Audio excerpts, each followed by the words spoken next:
Okay, can you guys see me and hear me? Yeah, we're live now. Broadcast, yes. Yeah. So I'll just shoot her a text and let her know she can start. Okay, thank you. We're live now. Hello. Hello. I just don't have visual, but hello, everyone. Thank you for joining us today. My name is Rachel Bouchard, and I'll be guiding today's conversation. We welcome you to our From the Studio series, sponsored by EPCOR's Heart and Soul Fund, as well as the Canada Council for the Arts. Here at the gallery, we embrace the teachings of Tatawa, a Cree phrase meaning welcome, there is room. In our house, even the virtual one, everyone is welcome. Before we dive into the subject, I'd like to highlight that this is an interactive event and we'd love to hear from you. So you're welcome to use the chat window on the side screen to share your comments as we discuss with Heather Shillinglaw. If any questions go unnoticed, we will be sure to review them before we wrap up today's event. So I'd like to start by telling you a little bit about Heather Shillinglaw. Heather's an Abitigotian, Cree Dene, Saulteaux Chipewyan, and Scots French, who looked to her Awas Nokums, her grandmothers from before, for guidance by contemplating the bush for healing, life, and sustainability. They carried all they owned, balancing their lives within the landscape and following the buffalo. Shillinglaw aspires to make art to honor them, listening to the sage advice by elders and knowledge keepers, inclusive of working with anthropologists of the South American indigenous tribes, Mapuches and Guarani medicine women. This cultural sharing combined with historians and scholars to make art, blending concepts of body, mind, and spirit, becomes woven messages through her practice. Her experiences weave ideas of design beadwork, materials painting, sewing, and sculpture, which evolves into a milieu of ideas to convey multiple messages. Art evolves in her own storytelling and retelling of familial oral histories. Paramount to her practice is sharing knowledge through art in workshops, school programs, and her artwork in exhibitions showcased in galleries nationally and internationally. Using land-based philosophies and narration, she pulls on the hearts and minds of her students as she conveys how art can, how art can convey a voice beyond the bush. In her instructional studio practice, she teaches her own philosophy called MEME, which is an acronym for Métis Ecological Arts Message, as another layer of land-based learning methods. Thousands of students, cultural sharing, and/or workshops taught in many schools on reservations, community program, during these exchanges abroad in the US, South America, and Europe. So please take this time to give a warm welcome to artist Heather Shillinglaw. Tanase Wichue Meo Te Kawa Westamit, which means hello and welcome to my studio. Hello, Heather. I still can't see you though. Oh. So yeah, the button right beside the audio button. The one with the two circles inside one another, one inside the other. I'm clicking and I'm getting,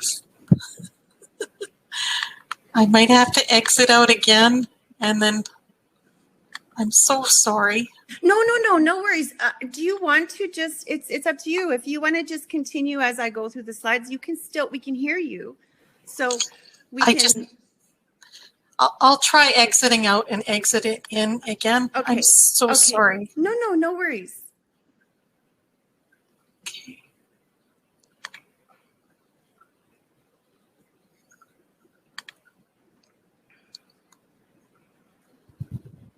Hello? Hi, I can hear you. Okay. Now, can you see me this time? I can't see you in the, no, sorry.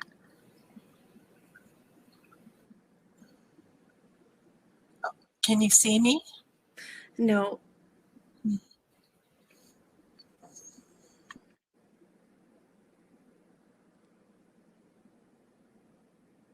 Can you see the presentation? Oh, just a minute. I guess others can see you. I can't see you. Riley says he can see you.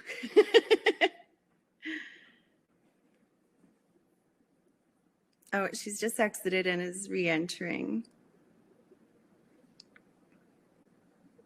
So this first slide, I believe this exhibition was in Grand Prairie, and it was called Whispers in the Trees. Oh, there she is. Okay, Hi, Heather. Can you see me now? My camera says okay. I just got a message from one of the attendees, and he can see you, or she can see you. So, Great. so no worries. I can't see you, but we can just carry on as long as you can see the slides and we can hear you. Great. Okay. So this first one, this was exhibited in Grand Prairie. Is that right? Yes. So that was exhibited in Grand Prairie in 2016. It was an exhibition called Buffalo Girl, and this is Whispers in the Forest. Okay. Yeah. Okay. And so tell us a little bit about what the trees represent. Like, because these are flags, individual flags, right, that are suspended from the ceiling. Yeah, so what I did is I actually went into the Primrose Air Weapons Range and went up in Cold Lake, down by the Cold Lake, and it's traditional hunting or harvesting and hunting ground for my ancestors. Okay. And I equipped with a camera and I photographed each one of these trees. So there's about 100 of them. Okay. So how many flags are there? There's 100. They're flags, but they're individual trees. Oh, okay. Photographed. Yeah. Okay, and can you enter into this exhibition or into this piece? Yeah, it's like you can enter and exit in 4 different ways, and it's just off of the 4 directions, so it's askew from it. And in this installation, the flags were kind of supposed to be ghost trees, so it's a immersive art piece and installation. Okay. Okay. And is there a focal point in this? Is there anything inside of this, inside of the exhibition? Like, as far as, so you have all the trees, and then is there, did the paths lead to a specific area in the woods? Yeah, so in the center of the piece, when you enter and exit in any one of the 4 areas, you enter to the one it meets in the middle, and in the middle there's this detritus and it's garbage cans and stuff like that. The one can that I photographed is actually a 1950s oil can, which is the time that they appropriated the land, reabsorbed the land from the crown. Okay. And so do these woods still exist? Because you said you photographed them, so I'm assuming that there's still a remnant of that forested area?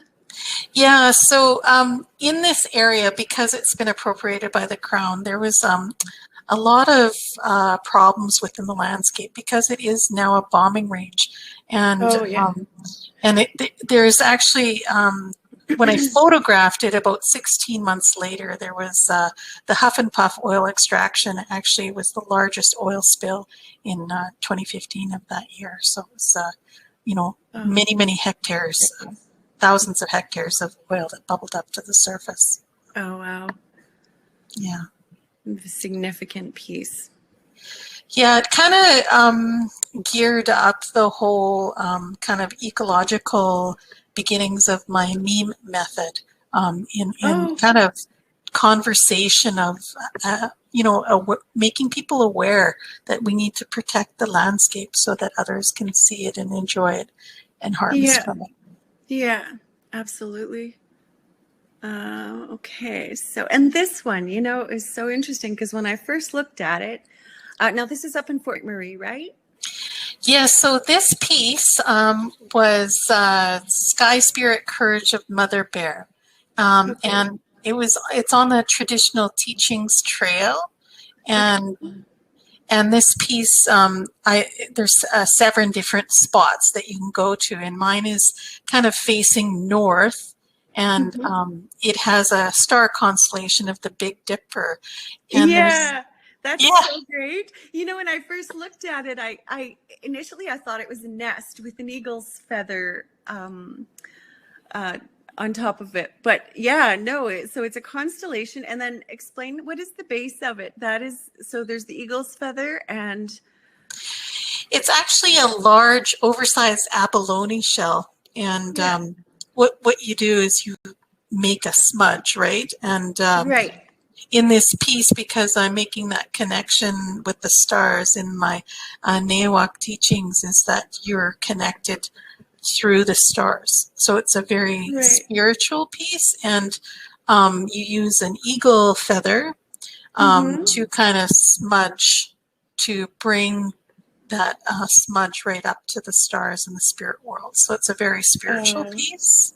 Yeah. So is it, I'm sorry, is it, so would it be a place where someone would stop and they'd have a ceremony to smudge on behalf of another person? Or how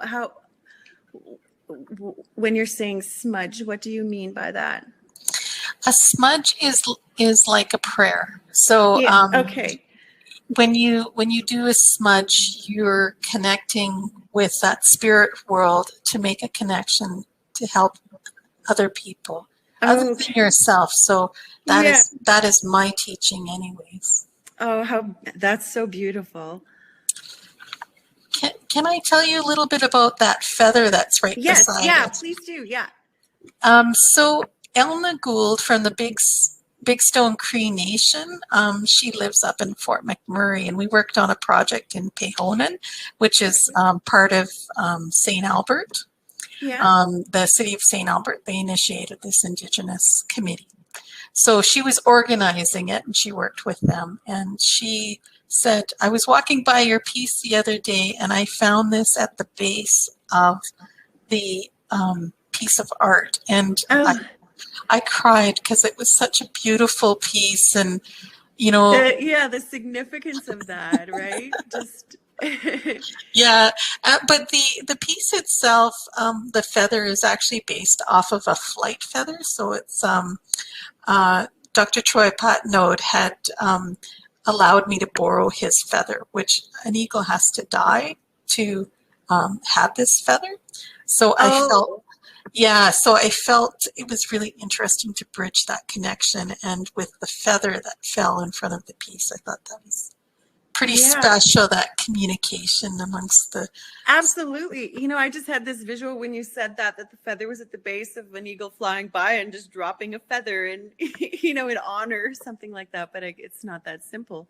I don't know how it happened, but as you can see, there's a little bit of the dirt around the top of it. And, you know, that means that the eagle just lost that feather. He wouldn't die from that feather being lost, but it was pretty special. Yeah. Okay, so now this piece, I love the layering in this. Can you explain your process and how long does it take for you to actually work through a piece like this? Well, that one, I started it last spring and last spring. And it's still not finished because I'm working through it. So, you know, it's kind of like the thought process in a lot of my works, that it just evolves through time. So this piece is not complete. It's the big lake, which is at the bottom, and you're kind of like looking over, and it kind of leads into the works that I'm doing right now. Okay. Yeah, this is an aerial perspective, right? Yeah, so this piece, I'm super excited because I just got a phone call that they're hanging it right now, actually, at the University of Alberta Hospital. It's a commission. Where at at the hospital? So it's in the neurological unit. Okay. And it's called Memoitoen Kotoi, which means my mind digs in the soil like a turtle. So it's the aerial perspective of the Edmonton River Valley. Oh, yeah, okay. Now, what's the significance of, now I see we have okay, so this is a close-up. What's the significance of the flower? Is this marking a spot?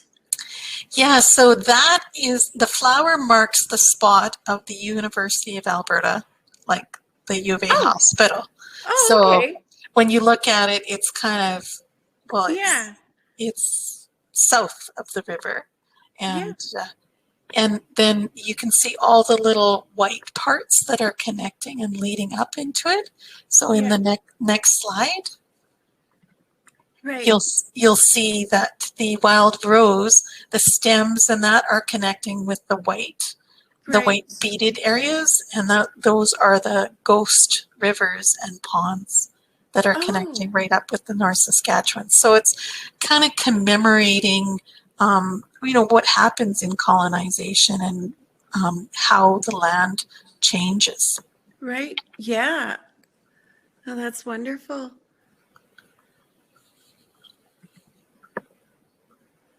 Okay, and so this is mapping as well? So this is the first of the series, and it was a project called Whiskey Script. It was a whole exhibition that I created, and this piece is called the Carlton Trail. Okay.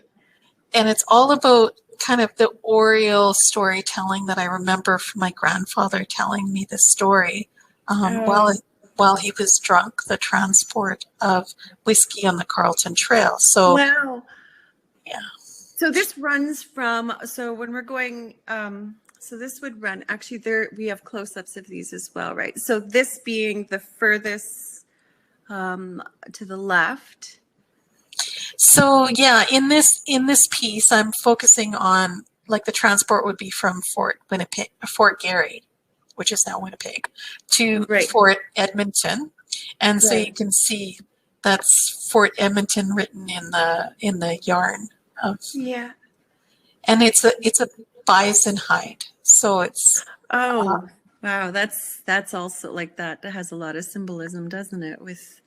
And why did you use the sashes to mark the X's? Oh, we only have a close-up of one, so I'm going to go back to this one. So you have, the X's are marked with sashes, right?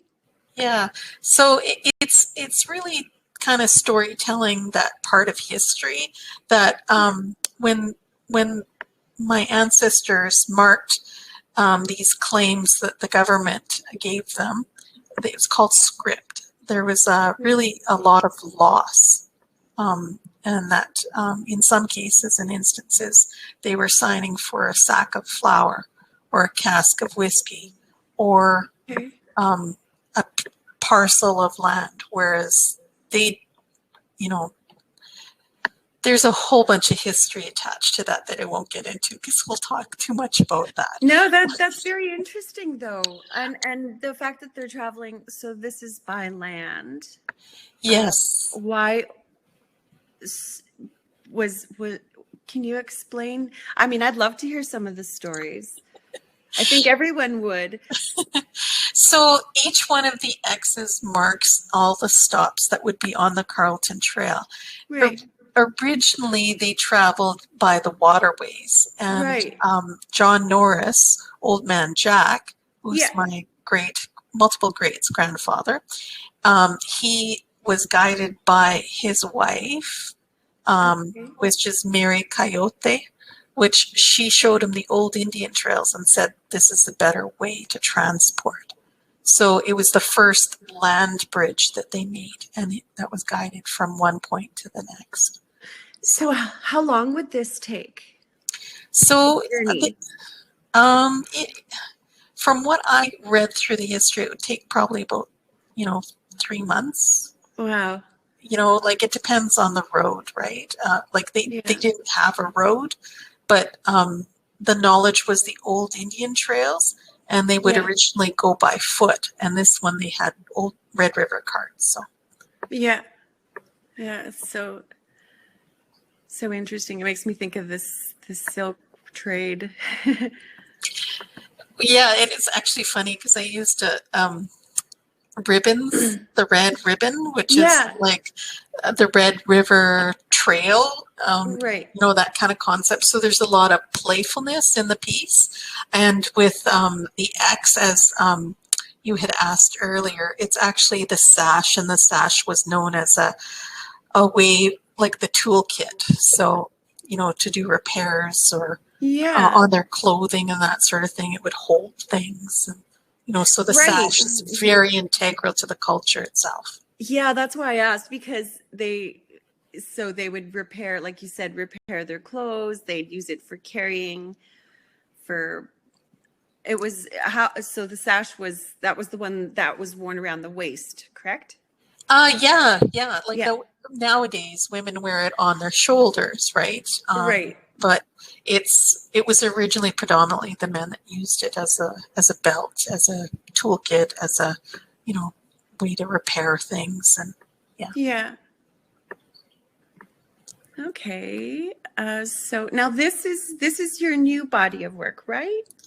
Yes. So in this one here, I'm working with Elder Hazel McKinnett, and she's giving me some teachings in the Ojibwe language. Sorry, Elder Hazel's from the Sandy Bay Reservation up in Manitoba. Okay. And she's giving me these 13 moon teachings, which is based off of the fertility cycle. And, Okay. yeah, and this one here is, I'm going to say it in Ojibwe. Mashkawage Jesus, which means the freezing moon. And this is in October. Okay. And so when you say it's a fertility cycle, so the freezing moon, and I love the Northern Lights. That's beautifully done, by the way. But it was, so how is this used? So in the context of the 13 moon cycle, so it's like the women's, it's like a full year, but it's the women's cycle, which is on the 13 moons. Every 28 days, we Right. have a cycle. So that's why I'm saying it's the fertility. It Okay. represents the women. Okay. Yeah, and you know, initially when I look at it, I don't see the moose right away. I see like, I feel like it's an opening with water in a bay of some kind, and then all of a sudden he pops out. So, It's great. so this piece, it's a female moose that is accepting a call. So her mouth is open a little bit, and Okay. in the freezing month, which is in October, that's when they mate. So usually if you're a hunter, you would go out and hunt at that time, and you could do a call and you would find a moose. Okay, But so does each of the pieces, so if we go on, so they each, this is that piece. So that was the study for this one. that's right. Yeah. So Okay. I've done a whole bunch of watercolor pieces, and this is Right. now the next stage. And it takes a long time to stitch them out, but around the moose, it's like the hoarfrost, and then there's the Big Dipper, and it's that time of the year how the Big Dipper sits and the Polaris star. So Oh, there's yeah. a lot of research, and it's reflecting the landscape. So the animal silhouette is stitched out of the time and the season, and the Okay. moon mimics that as well. And in the center, in the moon, you have trees, right? Yes, so the trees are, yeah, it's just kind of mimicking some of the, like a silhouette inside of the moon or the moose. Right. And you said it's on hide as well. Yeah, so Yeah. it will be stitched. It's actually maybe not going to look like, I kind of staged it a little bit. I have to Okay. stitch it on there. So it's just kind of as a prop up to see kind of what it would look like. Okay. Oh, there we go. Now we can see a detail on that moon. Yeah, and this is, and that is done with stitching as well? Yeah, so this is using like terminology of paint and thread painting and yarn. So, you know, it's just kind of basically taking what I've done previously with the Carlton Trail and turning these into art quilts and using other mediums. So. Okay. It's beautiful. I love when you see it up close, the detail in the stars. Yeah, yeah. And then, oh, and there's a little bit of beads in there as well. It's hard to see that in the slide, but they're little stitched beads. Oh, Sequins or not. oh, okay. And this is the study for another, right? Yes, so this one here is called Mindo Jesus, and this is called the Spirit Moon in January. And I actually have it stitched out if you would like to see. Yeah, definitely. Okay. You know what though? I don't know that that we can see you because the in the chat the person that said that they could see you can't see you anymore. So I'm worried that yeah. Oh, so, that is very frustrating. I'm sorry. No, it's okay. But if you want to try clicking on that button again, you know which one I'm referring to, right? The up on your top, the toolbar, there's a blue. You can, if you scroll over it, it'll say turn video on or off.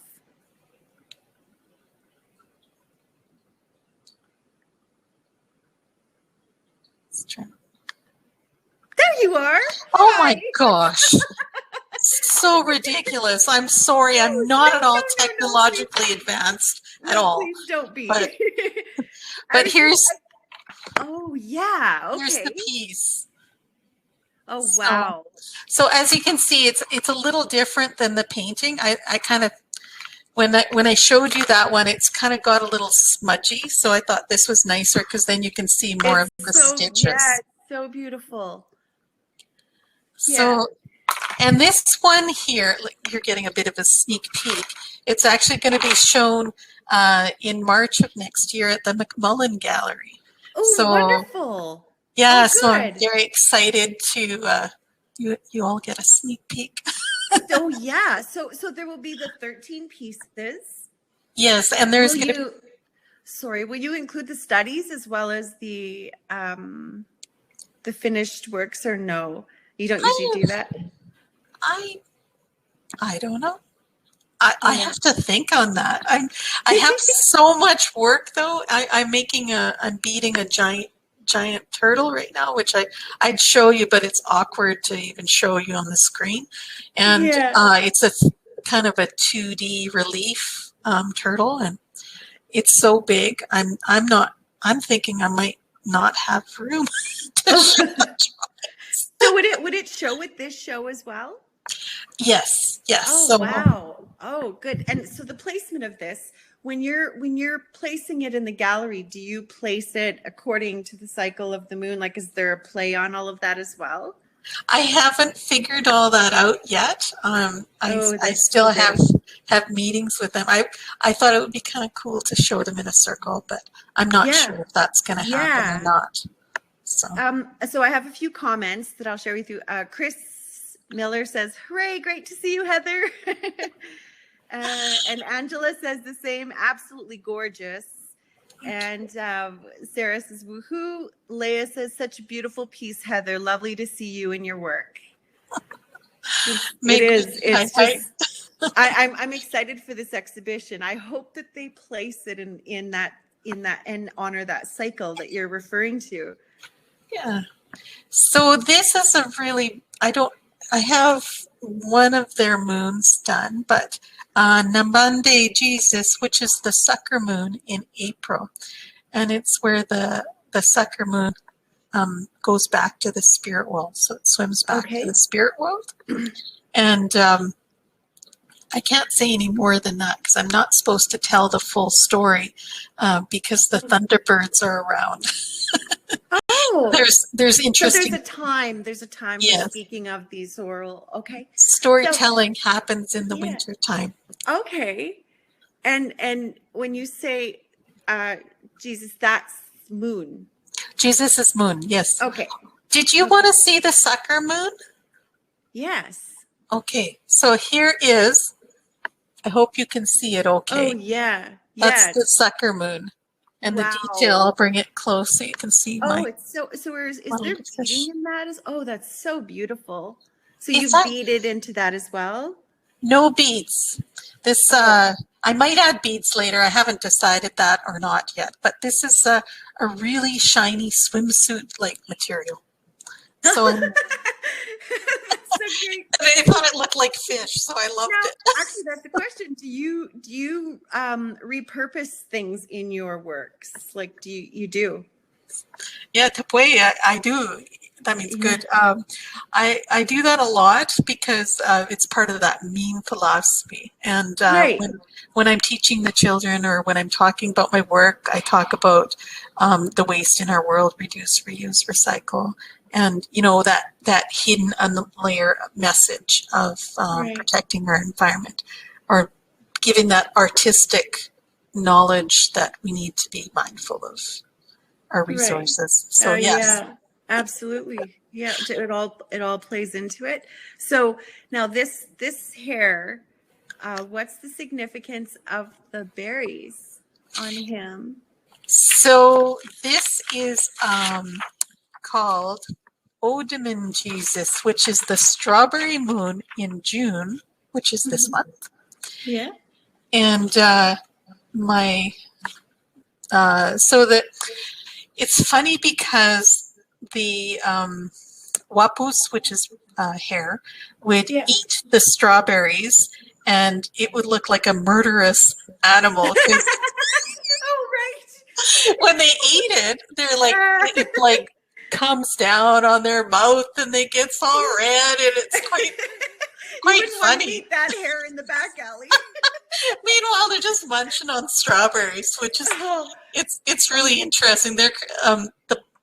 They'll eat the entire plant, and it's kind of interesting because it's really like for us ourselves, we can use the entire plant for many different things. So I thought it was kind of interesting to echo that. yeah. So I have a strawberry moon. I've been working on it, getting ready for this moon, which here is the Ooh. piece. Oh, wow. And it's kind of fun because it's really big because it's the super moon. So that's actually in 2 days. So watch out for it. So can you speak of this moon in its period, or no, it's all only in the winter months? I can tell you, because this is common knowledge, that it is the super-moon, and it's just where the Earth is closer to the moon, so it just Right. kind of appears, so much bigger, and it's quite special to see it. So if you can see it around midnight, I believe it's on Thursday. Check it out. Okay. Yeah, I will. Oh, and So this is Binawake Jesus. Now, my apologies if we have any Ojibwe people that have tuned in. If I've said it wrong, my apologies, and Hazel too, if she's listening in. This is the falling leaves moon. It's in September, and I haven't built this one, but I have some really fun things that I'm gonna do with that piece. I can imagine. So you're always reflecting the animal in the moon, the animal spirit in the moon. So I'm assuming this one will be.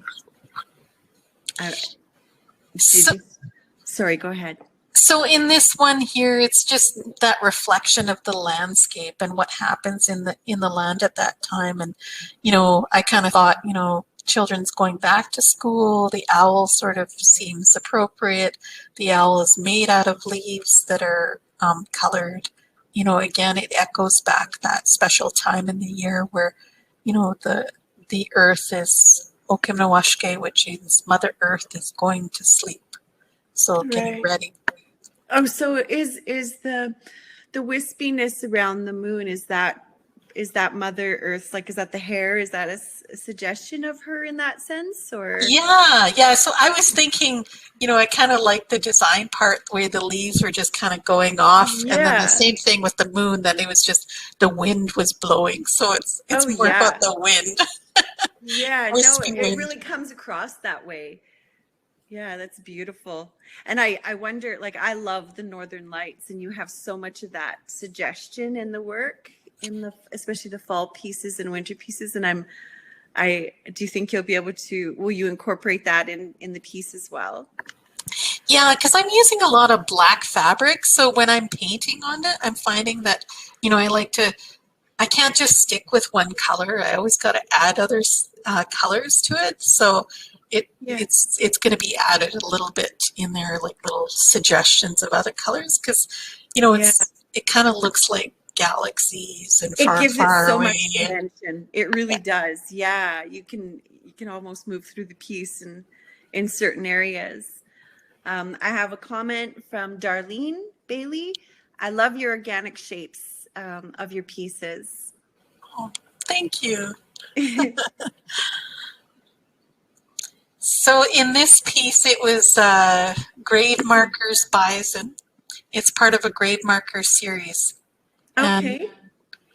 And when you go to a grave site, you see a portrait of the person, and then you have the text that's below them that talks about their life or a poem or something about them. Right. I felt that the bison had like a story, and it's the land story of where they live, what they eat off of, and that. And so that's what the collar is around the animal. Okay. So that would have been the areas that those would have been the plants that they would have grazed on. Yeah, like that they would have walked all over different parts of the prairies. So these are all prairie flowers. So they eat probably the fireweed, tiger lilies, and I don't know if they eat all of those ones, but I kind of saw it more like the land story on what the animal would see, what they might eat, that kind of thing. So okay. And these are just little details of the grave markers series, and for different. So was it only the bison? No, you had several in that series. Yeah. So on the top left, we've got that's just a little close up of grave markers moose. On the bottom is like to the bottom of the leaves and that. That there is the fox. And then on the right-hand side is the bear. Okay. And these are all, like, what I should point out, on the moose one, the tree part is painted, but the rest of it is not painted. This is all beads, machine embroidery, and experimenting with thread painting as well. Okay. Now, this one I was going to ask you, you traveled abroad and you learned about different indigenous practices with plants. And so was this series before that trip, or was it after? Because you went on a few trips, right? Where you were... So I was invited a couple of times. The first time I traveled to Argentina, which I started off in Buenos Aires, and I spoke at a conference with these indigenous women, and then I got a chance to travel with the Mapuches with an anthropologist, and she toured me all around. And the more I looked at the plants, the more I thought, when back home we have this great knowledge within our plants. And it kind of rejuvenated this this need to incorporate those teachings on our own plants. Yeah. So, excuse me, they inspired me. And they talked about land as sustainability. So they were using plants for dyeing techniques. They were harvesting plants for selling in the markets or medicines. So, and they also used it in their art. In their artwork as well, right? That's right, yeah. And there was another lady, a wonderful lady, the same year, and this is back in 2009.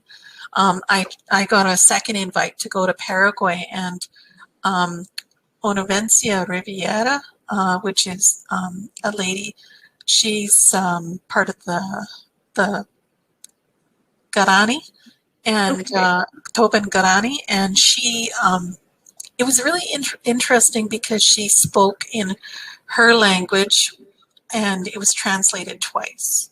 So when I spoke in English, it went from the Spanish translator to the indigenous language that she spoke.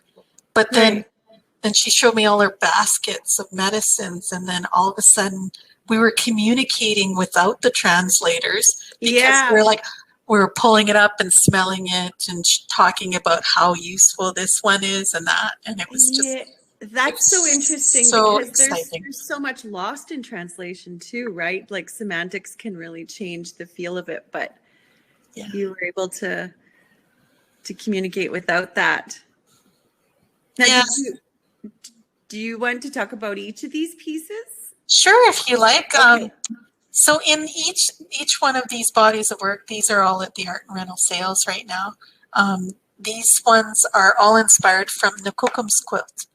And earlier I called it Kukum's quilt, but I wanted to call it Nkukum's quilt because my mother corrected me that it was through my great-grandmother that was the true medicine woman, which I've now been learning from my mom, Elder Shirley Norris Shillinglaw. I think you showed her slide earlier, correct? Yes. Okay. Yes, at the very beginning. So so she was talking about Agnes Harriet Janvier Paquette, and she's the extraordinary woman that taught us a lot of the ethnobotany, and it's been passed around from the matrilineal side. So that's where this work is coming from, from the experience from South America, now coming back home and really focusing what's happening here. And that's grounding. Yes, it's very grounding. That's very well said. I always love that about traveling too. You leave and it's such a great education in that sense because you come back and there is an attachment to your own sense of place. Yes. So this sorry, that's all right. This one here is called Buffalo in the Sage, and there's a little toy buffalo. So there was cowboys and Indian toys that were gifted to me from the 1950s, and it was very appropriately given to me because it's the 50s when the Crown reabsorbed the land from the Lakoff Indian Reserve and up by Primrose. So a lot of that landscape, which is where my mother's from. She would tell me stories of her grandmother taking her on the wagon for harvesting in the summer. So it's stemmed off of those stories and these whole bodies of work that started with this and my continuation of my practice now. Okay, so the toys are symbolic of what each one has a specific toy, which is what's the message in that? So that's again part of that me method. In this one here, the buffalo is hidden in that landscape because this is the diet of the bison. So it's just tucked in there. So it's kind of a fun way of incorporating these things, but also kind of giving some additional knowledge so that it challenges the viewer to go back and you look into the piece and you engage within it, and they start wondering, why is it fuzzy and why is she using yarn in it? Because the plant has little hairs in it, and then there's all these little toys. What's with the bison in there? Why is it in there? Yeah. So, okay. And the previous slide, which I didn't tell you the title of that one here. So that one's called Roping Dandelions, and there's a little toy horse in the center of the piece. Yeah, I can see him. and I thought it was appropriate because, everybody doesn't like the dandelions. They pour lots of pesticides and herbicides on it. And, it's really sad because you can utilize the entire plant. It's very medicinal, it's very useful, and it's delicious. So, So what would you use it for? Like, do you use it often? Well, it's something that, you can use the flowers. You can cut them up and put them in your fried eggs. That's what I do. Oh, It's like a vegetable, right? yeah. And, you can make dandelion wine out of the roots. And, the leaves, if you pick them young enough, you can eat them in your salad. They're quite tasty. Okay. And even the milk from the stem, you can use that on wounds and stuff. However, I tell you all this, but you have to be cautious and you have to ask an elder's permission or a usage of it because of our landscape, that there's so many changes within our land that if there's contaminants in the soil, it can affect you. So, Right. and the roping is, you can't really rope a dandelion. Right. So many people try, but they can't. No, that's so true. So, Okay. And this one is, so this one's bear stop and smell the flowers. Now I'm super thrilled. Like, I did this body of work many years ago, but I've now actually individually painted them and brought them into the gallery. So even though I painted these many, many years ago, I've reworked them because now I can see them better. I don't know, the clarity happens, right? yeah. So there's a little bear in there in the flower, smelling the flower, and it's such a beautifully odorous flower that has been turned into like perfumes and that. So it's quite beautiful. Yeah. Oh, this one's interesting. Yeah, so this one here is Healing a Family, a ghost pipe plant, and it's actually of the lichen family. And this piece here has a lot of detritus at the bottom of it. Yeah. And, we were talking here a while back about how, healing the family, there's liquor sticks along the bottom of it. And that's in the base of it. And, there's alcoholism in my family and many others. And we have to look at ways of healing ourselves. And this type of lichen that is used in special ceremonies for healing. Yeah, and I like the background, and I mentioned this to you before. It looks like, it makes me think of stained glass. It has that transparency to it that I don't know if you intended or not, but it adds to the thought process, like what you were saying about the piece with healing. And yeah, I thought I really enjoyed that comment because the stained glass part of it is very, it mimics what everybody understands is going for healing in some ways, and a lot of people do this as they go to the church, but our church is actually the landscape itself. And I find that very, very interesting and exciting that you see that. Yeah.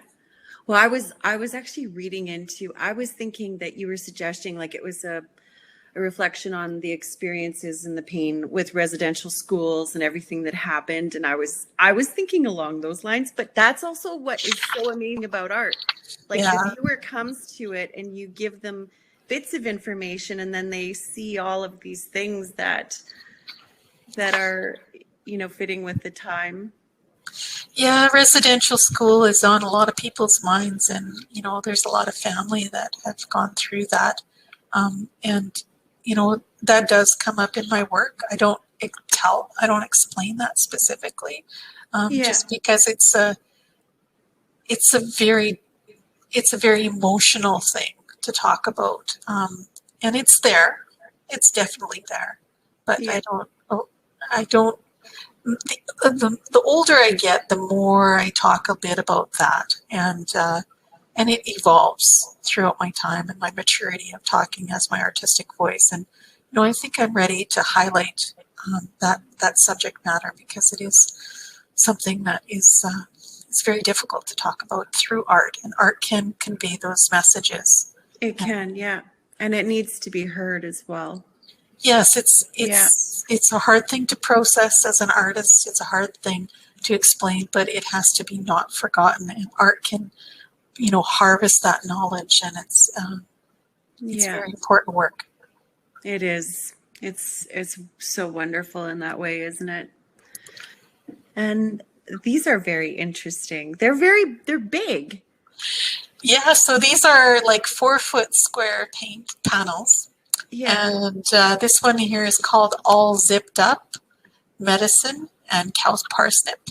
So the plant is cow parsnip, and it's a huge plant. Yeah, that's what I was thinking. So how tall did these get? Like, Well, when I was a kid, I used to play hide and seek in them. And, because they're tall, they're like, they can grow 6 to 7 feet even. Like they're growing on the edge of a forest, and they're just starting to sprout up right now. But they are very tall. And in this one here, I said all zipped up because there's zippers in the piece. So oh, there's in the stem itself, and in the center stem and in the side stems, there's actual zippers because you kind of unzip the plant to get to the medicine. So oh, that's so great. yeah, so Oh, and I love tiger lilies. They're so beautiful. so this one's called Move Over Tiger Lily, and the ascension on moo over. Yeah. And there's that little cow. Yeah, a little tiny cow. And it's actually being quite playful in that because it's actually not healthy for the cattle to eat the plant. So I thought it was quite funny So to it's put telling the cow to move over. That's great. Don't come near me. So this is Don't Shoot My Star, and these were, again, part of the Buffalo Girl that was shown in Grand Prairie. And so Now this is, okay, so I think we have oh, there we go. Now, can you explain the measuring tapes and rulers and the significance of that, like the way that it's placed in the work? Because there's an exit to the left, right? Yes, yes. Yeah. So what happened here is when I finished the piece and I hung it up, and then I'm like, oh, my husband says, how come you didn't finish this center panel to the middle in the left? And it was accidental. Oh, are you serious? It was totally accidental. But Okay. I thought it was funny because it was the spot where somebody shot it. That's what I thought. They were just off the target, right? Right. And I thought it was kind of funny because when you have like shooting games, they're like little tiny stars that you're supposed to aim at, right? So I was thinking about that. But also the idea is that, preserve these plants. They're important. And the measuring tapes is like, and there's all sorts of measure all around there. It's like, do I measure up to my ancestors? What am I doing to preserve their memory? And, I'm trying to make that connection with my Nakukums and Kukums. So these are individual panels, you said then. How big are they? So they're 24 by 24 inch square individuals, and Okay. so it's 6 feet square. However, now they've gone off to their certain collections. Some of the pieces in there have gone off to other collectors, and they've bought individual. So I'm starting to distribute them individually. Wow, I would have wanted to see that stay together just because the impact of it is really fantastic together, isn't it? But standing alone. So this one that's standing alone. Yes. So not that one, but there's a few of my friends and colleagues that have bought some of the pieces out of these collections, and I thought it was really exciting that they're going to good homes. Absolutely. Yeah. And this one here is Earth, Air, Wind, and Water. And some of these pieces are going off to the art gallery in St. Albert. Okay. So, so I thought it was kind of interesting. And part of these works where I used a lot of stitchery and beadwork into little hides and that, and then it Yeah. kind of evolved from a body of work called Seeds from the Past. And a lot of those pieces had ended up going into collections with the Rolls and Company Gallery in Edmonton here, where she sells a lot of my work as well. Okay. And these ones are also, they're sold individually? Yes, yes. So this one here, might stay in threes and they might go individually. I'm not exactly sure how we're going to do that yet. But. Okay. Claire Kim says, I love these pieces. It's so beautiful. Oh, thank you. Yeah, they are. So this one as well. This one's called Grandfather, Sun, Grandmother, Moon. And in this one here, I started to learn a bit about the moon and the moon cycle and the importance that it is to women. So it's that progression, from, 2016 to now, and kind of working within, chewing on the theorems and chewing on the philosophies, and then, now working with an elder, Hazel, and my mother as well. She's teaching me the Turtle Island Right. Okay, so this, I have a question from Claire, and she's asking on this piece, is there a reason why the top middle one is not a diamond? Because all the others are sitting, they're not square, they're sitting, the orientation is different. And so was there a reason for that? It's funny because at the time when I was working on the piece, it was purely accidental. Oh, again, it's one of those happy little accidents. But I thought it was kind of cool because it's the buffalo bean, and I thought it would be like the star of the show. So I think that's pretty cool that you picked up on that. So that's great. awesome. Good question. Great question, hey? Wow. So this is a detail of, wow, that with the beadwork. Yeah, so again, that part of that Seeds from the Past where I started to evolve the work into sewing and doing hand stitchery and then incorporating them into backgrounds. And this is more of a graphical version of it, but that one's Yarrow, the plant is. Yeah, the tall one. No, different No. flower. It's a really short one. It's really cute. Oh. And, well, I can be bigger too. But it is a very tiny flower, and it's the human Band-Aid. So it's a plant Band-Aid. My mother taught me that. I was thinking that it was the zipper plant. No, it does look like the zipper plant, but the leaves are different, and the leaves are what you use as the Band-Aid. Okay. Oh, that's so interesting. Just the medicinal quality of all of these plants too. That must have been very interesting. I'm sorry, we have a minute and a half left. I looked down. Oh my goodness. It's been too quick. Like, this has been so interesting. I have a comment from Claire again. She says she actually loves it like that, Heather. With the Oh, cool. yeah. So I'll get through the next few. So this is a nice close-up of Cattails. Of the cattails, yeah. Yeah, cattails, you can utilize the entire plant. It's amazing. You can use it anywhere from diapers to eating the roots, or, so many uses to it. And interesting thing is that in the Mapuches, it's a spiritual plant for them as well.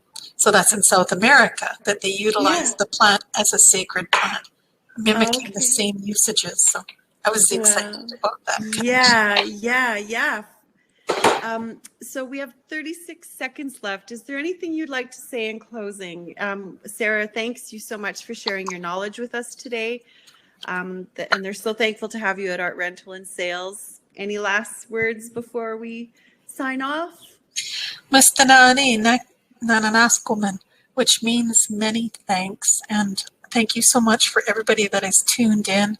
Thank you so much for all of you guys that have for Sarah and you for helping me do this event. Oh, it's been an absolute pleasure. Thank you, and enjoy the rest of your day. And thank you, everyone, for joining us, and have a lovely day. Bye now. Bye-bye.